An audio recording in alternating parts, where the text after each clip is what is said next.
아멘. 할렐루야. 오늘도 하나님의 은혜가 우리 모두에게 가득하시기를 주님의 이름으로 축복합니다.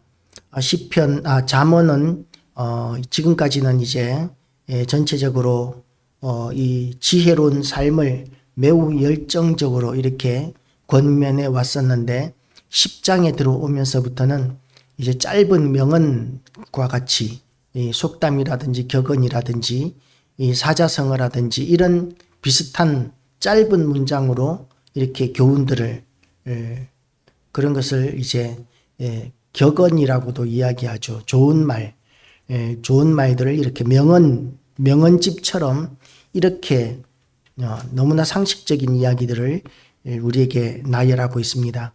그래서 이 내용을 가지고 이렇게 나누어서 문단을 나누고 대지를 나누어서 이렇게 설교를 하는 것이 참으로 쉽지 않은 내용이지만 그러나 우리가 이 본문을 통해서도 나눌 수 있습니다.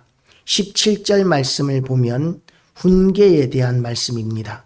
훈계를 지키는 자는 생명길로 행하여도 징계를 버리는 자는 그릇가느니라. 지금 우리가 이 시대에 누군가 이렇게 충고해 주는 거 좋아하는 사람 없습니다. 더군다나 나이 어린 사람이나 또는 자기보다 못하다고 여기는 사람이 충고하려고 들면 네가 뭔데 나한테 충고야 라고 이렇게 반박하고 이 관계가 깨어져 버리고 하는 그런 경우들을 우리는 얼마든지 경험할 수 있습니다. 그런데 오늘 이 본문의 말씀은 훈계를 지키는 자는 생명길로 행한다라고 이렇게 이야기합니다. 생명길로 행하는, 세상에는 수많은 말들이 있습니다. 이 사람은 이 말하고 저 사람은 저 말하고. 그런데 이 모든 말들을 우리가 다 받을 수 있을까요? 다 들을 수 있을까요? 불가능합니다. 우리가 이 세상에는 너무나 거짓된 말도 많고 참된 말도 많기 때문에 무엇이 옳은 말이고 무엇이 지혜로운 말인가에 대해서 분별할 수 있어야 합니다. 그리고 그 분별된 말씀을 이제 열린 마음으로 받아들이는 이런 심성이 되어 있어야 하는 것이죠. 언젠가 TV에서 토론을 하는데 지성인이 어떤 사람인가? 지성인은 논리의 노예다 라는 이런 말을 하는 사람을 들어본 적이 있습니다. 지성인은 논리의 노예다. 그러니까 이 자기의 감정이라든지 선입관이라든지 이런 것은 다 내려놓고 무엇이 옳고 그른지를 논리적으로 이렇게 합당하게 잘 판단해서 그것이 옳은 말이면 받아들일 수 있는 사람, 그런 사람이 지성인이라는 것이죠. 아무리 많은 것을 알고 있어도, 아무리 능력이 많고 아무리 지식이 많고 아무리 이 부가 많아도, 가진 것이 많다 할지라도 다른 사람들이 하는 말들의 옳고 그름에 대하여 판단하지 못하고 그리고 또한 그것을 받아들일 수 없는 사람, 또는 분별하지 못하여서 받아들이지 말아야 할 것을 받아들이는 사람, 이런 사람들은 오늘 성경은 미련한 자, 악한 자라고까지 이렇게 이야기하고 있습니다. 그래서 이 훈계를 버리는 자는 그릇 가느니라. 그릇 가는 사람은 어떻게 됩니까? 함정에 빠지게 되고 절벽에 떨어지게 되고 구덩이에 떨어지게 되고 이렇게 길을 잃어버리게 되는 이런 것들이 결국 훈계를 멸시하고 또한 징계를 버리는 사람들에게서 나타나는 결과라는 것이죠. 그래서 우리는 이 시대에 훈계와 징계를 받아들일 수 있어야 합니다. 비록 자존심이 상할 수 있어도 또 내가 지금까지 살아온 것과 다르다 할지라도 하나님께서 주시는 지혜로 옳고 그런 것을 분별하고 판단해서 받아들일 수 있는 그런 마음을 가진 사람, 이 훈계를 받아들이는 사람이고 그런 사람이 생명길로 행한다 라고 이야기하고 있습니다. 세상에 얼마나 많은 이단들이 있습니까? 다 그 이단들이 자기들이 옳다라고 이렇게 주장을 합니다. 그런데 우리가 그 모든 자들을 다 옳다라고 인정할 수 없습니다. 왜냐하면 예수 그리스도 말고는 우리가 하나님께 이를 자가 없다고 예수님께서 분명히 말씀하셨기 때문입니다. 내가 곧 길이요 진리요 생명이니 나로 말미암지 않고는 아버지께로 올 자가 없느니라 그러셨는데, 그런데 이단들의 공통점이 뭐냐 하면 교주가 있는 거예요. 그리고 예수님을 무시합니다. 신천지 같은 경우에도 보면 신천지에서는 예수님에 대해서 예수님은 실패했다. 예수님은 어떻게 사람이 하나님이 될 수가 있느냐. 예수님은 사람일 뿐이지 절대 하나님일 수 없다. 뭐 이런 식으로 예수님에 대한 왜곡된 것을 가르치더라고요. 다른 이단들도 마찬가지입니다. 예수님의 삼위일체 되심을 부인하거나 또는 이 성경 말고 또 다른 것들을 주장하고 가르치는 사람들, 이런 사람들은 지혜롭지 못한 사람들입니다. 다른 사람들을 아무리 많이 속일 수 있어도, 아무리 계산이 빠르고 아무리 자기가 추종하는 사람이 많다 할지라도 그런 사람들은 미련한 사람이고 악한 사람이라고, 그리고 멸망의 길로 가는 사람이라고 이렇게 성경은 이야기하고 있습니다. 그리고 이제 18절부터는 이제 또한 말에 대한 이야기가 나옵니다. 말에 대한 교훈이 나옵니다. 미움을 감추는 자는 거짓된 입술을 가진 자요. 우리 마음에 하나님께서는 평강을 주셨습니다. 화평케 하는 자는 복이 있나니라고 이렇게 말씀하셨어요.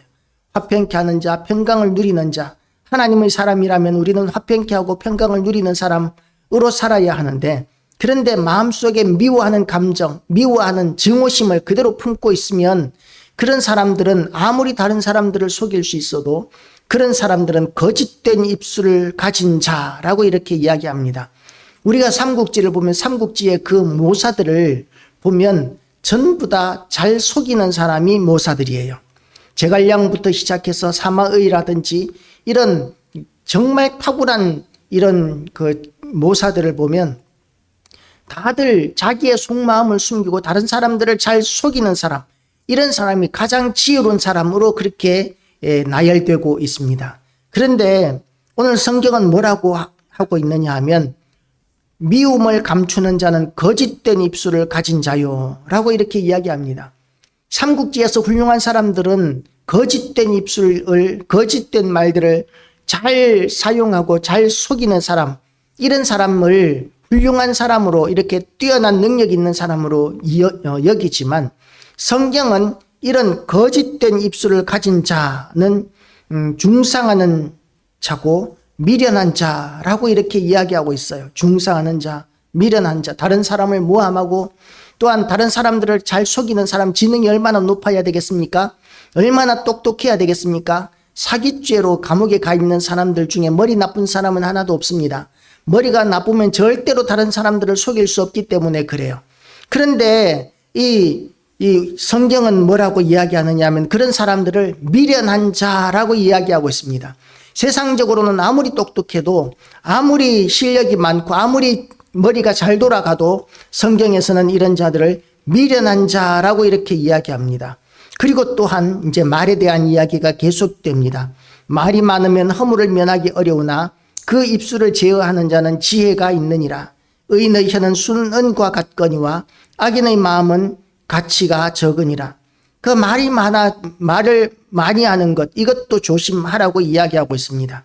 그리고 또한 의인의 혀는 순은과 같거니와 악인의 마음은 가치가 적으니라.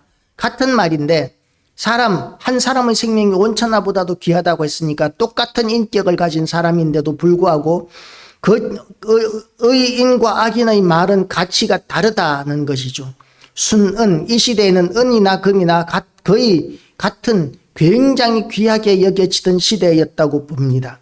그런데 이런 시대에 악인의 마음은 가치가 적다, 의인의 혀는 순은과 같다라고 이렇게 말의 가치가, 누가 하는 말이냐에 따라서 말의 가치가 완전히 달라진다고 성경은 이야기하고 있습니다. 그리고 의인의 입술은 여러 사람을 교육하나 미련한 자는 지식이 없어 죽느니라.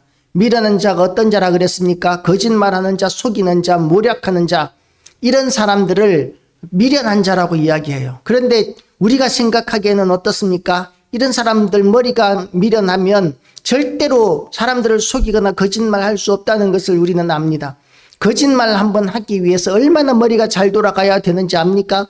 잘 못 돌아가면요, 순발력이 없고 이 소설을 제대로, 이야기를 제대로 순발력 있게 만들어내지 못하면 거짓말도 못해요. 머리가 아주 좋아야 거짓말할 수 있는데, 성경은 이런 아주 머리가 좋아서 거짓말 잘하는 사람들을 미련한 자라고 이렇게 이야기하고 있습니다. 그리고 이런 미련한 자는 지식이 없어 죽느니라고 이렇게 이야기합니다.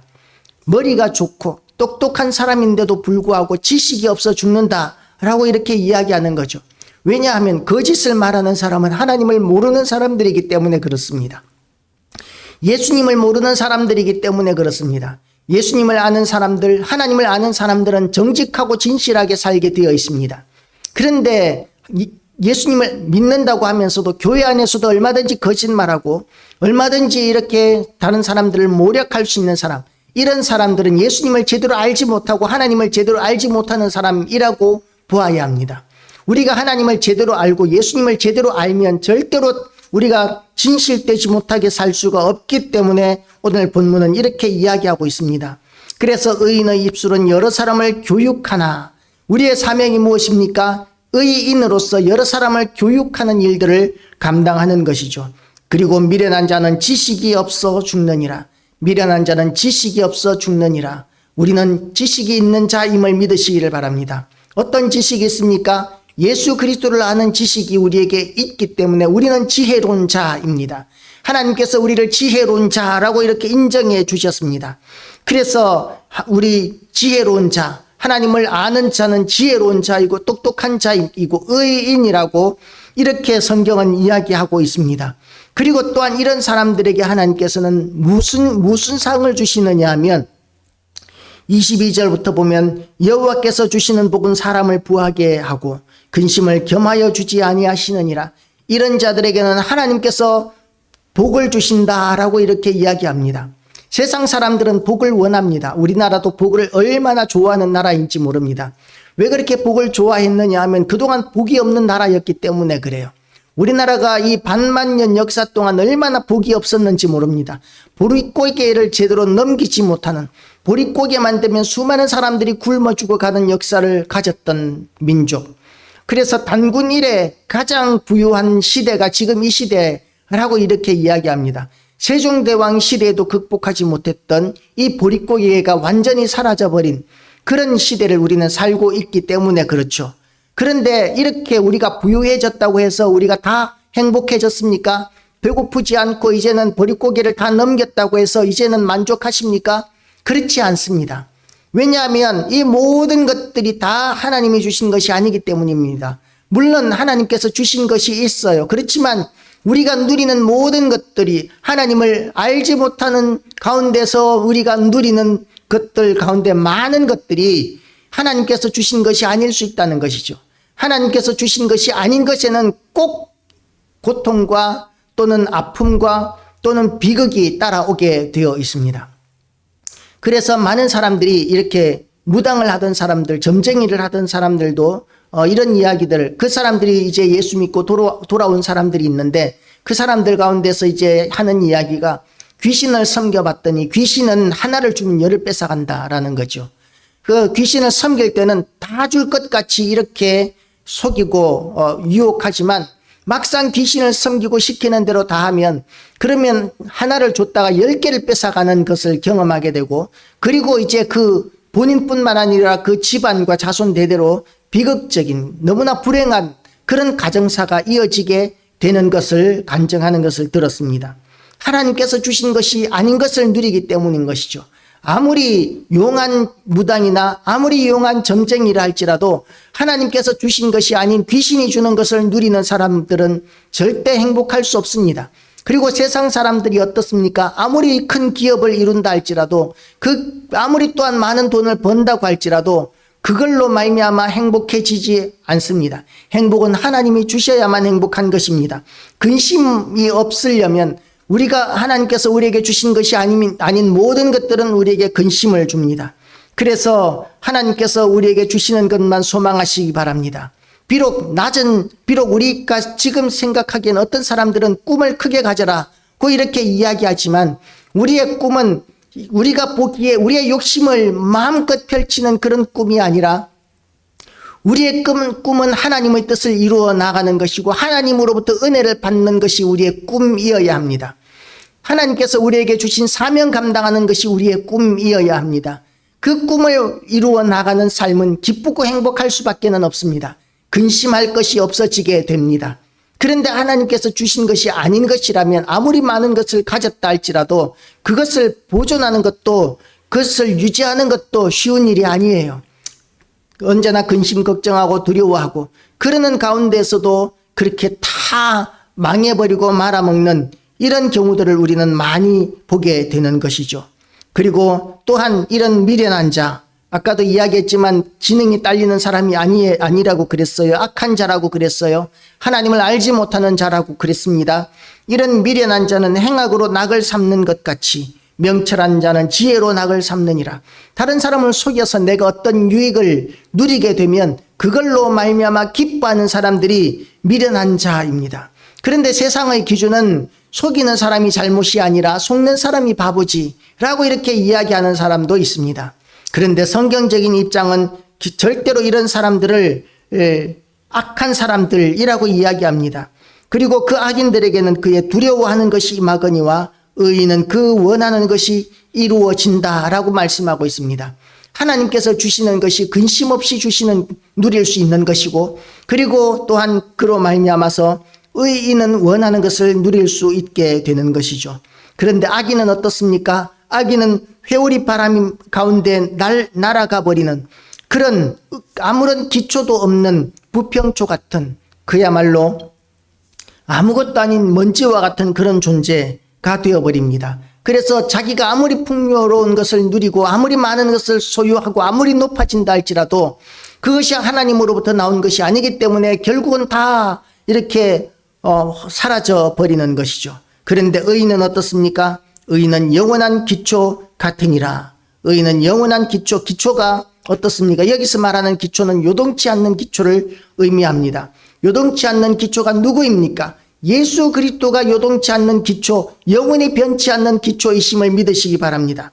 의인은 영원한 기초 같으니라. 진정한 의인, 완전한 의인은 예수 그리스도 뿐이시고, 또한 예수 그리스도를 믿는 우리를 하나님께서는 의인이라고 인정해 주셨습니다. 완전한 반석이신 예수 그리스도 위에 서 있는 우리가 또한 요동치 않는 영원한 기초와 같아질 수 있는 것이죠. 마치 종이 한 장은 아무것도 아닌 것 같이 이렇게 바람에 얼마든지 날려다닐 수 있지만 벽에 풀칠해서 붙여놓은 이 벽보는 한번 떼려고 하면 얼마나 어려운지 몰라요. 구석구석이 이렇게 풀칠을 조금씩 해가지고 붙여놓는 건 그나마 떼기가 좀 쉬운데, 옛날에는 벽에다가 아주 오래 붙어 있으라고 도배를 해버리는 그런 식으로 벽보를 붙이는 시대도 있었습니다. 지금은 이제 그런 것들이 불법이고 많이 제한이 되지만, 옛날에는 그렇게 풀칠하듯이 벽에 풀을 떡 칠해놓고 이 벽보를 딱 붙여놓으면 그거 하나 떼기가 얼마나 어려운지 몰라요. 그렇게 우리가 하나님 앞에 예수 그리스도에게 이렇게 딱 붙어 있기만 하면 우리는 그야말로 부평초와 같은 아무것도 아닌 존재이지만, 예수 그리스도께 딱 붙어 있으면 어떤 누구도 건드리지 못하는 영원한 기초와 같이 든든해지고 변함이 없어지게 되는 것을 믿으시기 바랍니다. 그리고 또한 악한 자가 어떤 자이냐 하면 게으른 자가 악한 자라고 오늘 본문은 이야기하고 있습니다. 게으른 자는 그 부리는 사람에게 이의 식초 같고 눈의 연기 같으니라. 이가 예전에는 지금보다도 사람들이 대체로 치과 치료가 제대로 안 되었을 것이기 때문에 많이 나빴을 것입니다. 그런 이가 나쁜 사람이 만약에 식초를 마시게 되면 얼마나 쓰라리고 아팠겠습니까? 그 식초와 같고, 그리고 눈의 연기가 눈에 들어가면 또 얼마나 눈물이 많이 납니까? 불을 피워본 사람들, 아궁이에 불을 피워본 사람들은 압니다. 입으로 후후 불면서 이렇게 불을 피울 때 연기가 처음 나오는데, 처음에 나오는 그 연기가 눈에 들어가면 얼마나 눈이 매운지 몰라요. 그렇게 게으른 자는 그 부리는 사람에게 이의 식초 같고 눈의 연기 같으니라. 이런 우리가 누군가를 위하여 일하는 사람이라면, 고용된 사람이라면 우리는 성실함으로 일하라고 성경은 이야기하고 있습니다.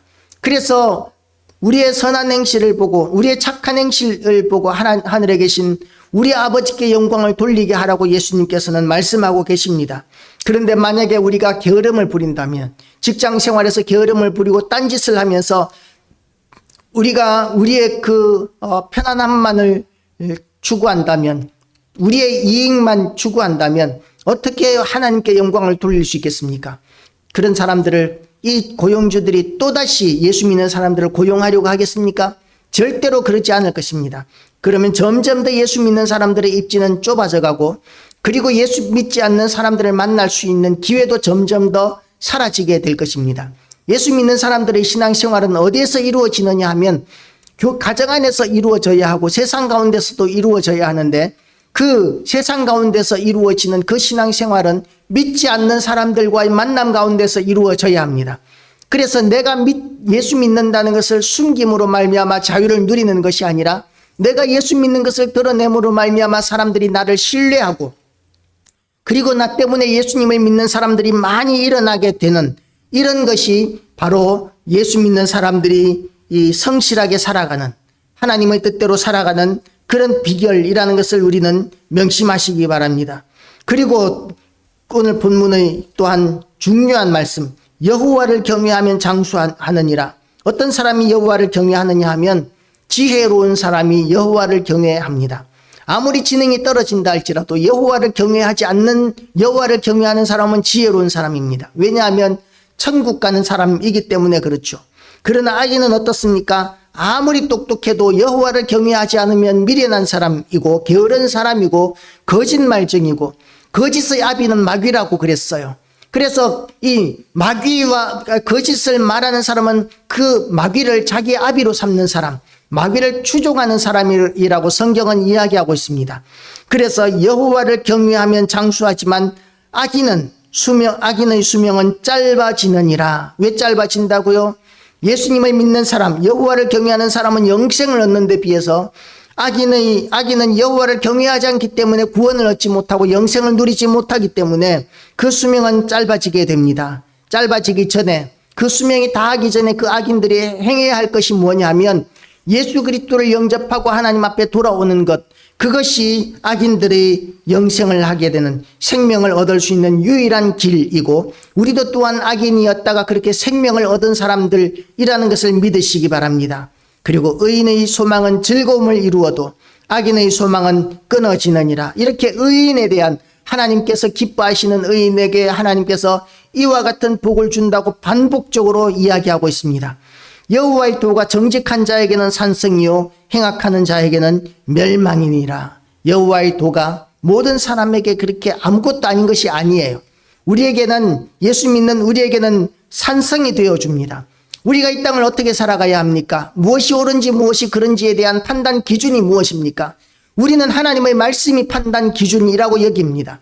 그런데 하나님의 말씀이 아닌, 하나님의 말씀을 기준으로 삼지 않는 사람들에게 세상을 살아가는 옳고 그름의 기준이 뭡니까? 없습니다.